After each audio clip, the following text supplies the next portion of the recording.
I'm Lisa Raleigh, and this is your wake-up call.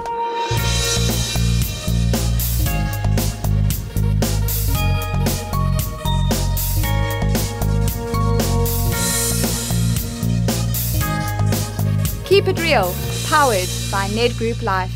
Let's make it happen. You might have noticed how every second person you speak to either has a gluten, dairy or wheat intolerance. Keep It Real decided to investigate why this is becoming so common and how you, as a sufferer, can find some alternatives. Chara Biggs is a registered dietitian and lecturer for food intolerances and allergies. Chara, what is lactose, dairy and gluten intolerances? Gluten is found in wheat. It's a kind of protein that's found in wheat. So you can be wheat intolerant, but you can also be gluten intolerant. So that person is intolerant to wheat, and the fraction in wheat is gluten. So you get some people intolerant to wheat, other people intolerant to gluten. And then a milk intolerance is usually either an allergy to milk, which is a protein, or else allergy to the actual sugar in the milk. Why are they becoming more common? Up until about a year or 2 years ago, it was thought that if you kept kids off allergenic foods, eggs, milk, wheat, nuts, up to the age of a year, you would decrease the likelihood of an allergy. Since people did that, the incidence of allergy rose, which is the answer to your question, probably why the incidence of allergies increased. The new guidelines are now saying that the earlier we introduce kids, but not before the age of 4 months, the less the likelihood is that they'll become allergic later. So the quicker you get to a child with an allergy, the quicker the child, if it's going to, will outgrow the allergy. Saying that, if the kid is already allergic, you don't give the allergic food. Would it be advisable that parents play with certain types of foods to see what their kids can eat? Basically, and I confirmed this yesterday at the Nutrition Congress, they were saying that even milk could be given to an under 1-year-old. And yes, they are actually saying, but safe foods. Lots of the thought around allergy has changed, but it's also caused a bit of a problem because people that have got the message don't understand that we talk about prevention. When you actually treat an allergy, you have to remove the offending food, absolutely. Can you give us some of the symptoms that one can expect if you are allergic or intolerant to some of the foods? Anything.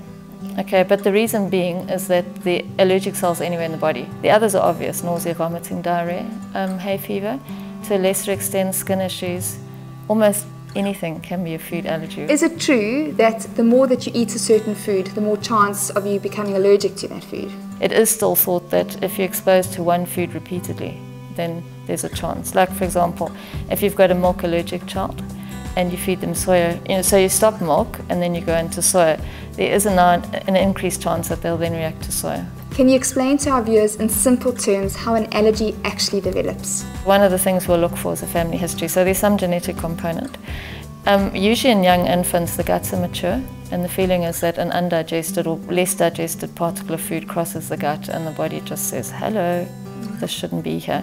It triggers an immune response, and then the immune response has got an amazing memory, which is why they feel that you can outgrow an allergy if you avoid the food for a year or 2 years. It seems like a lot of people don't know enough about allergies. How can they find out more?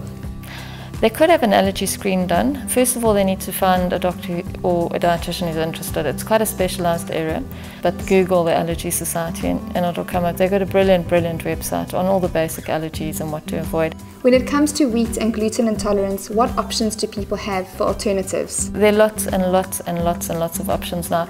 I think the downside is the cost. There's about 3 brands in this country that sell an extensive range. It's also become very fashionable to avoid wheat, which has promoted the bringing in of to meet consumer demand, and anything. Bread mixes, muffin mixes, cake mixes. What are some options for dairy substitutes? Soya is your obvious one, and that's also sold extensively. There is rice milk available, and you do get goat's milk. And now for today's financial savvy tip. Make sure you decide what type of financial protection you need. If you don't have any financial dependence, you can take out a living benefit like critical illness insurance. Don't forget to log onto our website, keepitreal.coza, for the chance to win amazing daily and weekly prizes. If you suspect you wheat, dairy or gluten intolerance, you'll be doing yourself a great favor by going to be tested and then seeking the help of a dietitian. This is Lisa Raleigh, keep it real, and we'll see you tomorrow.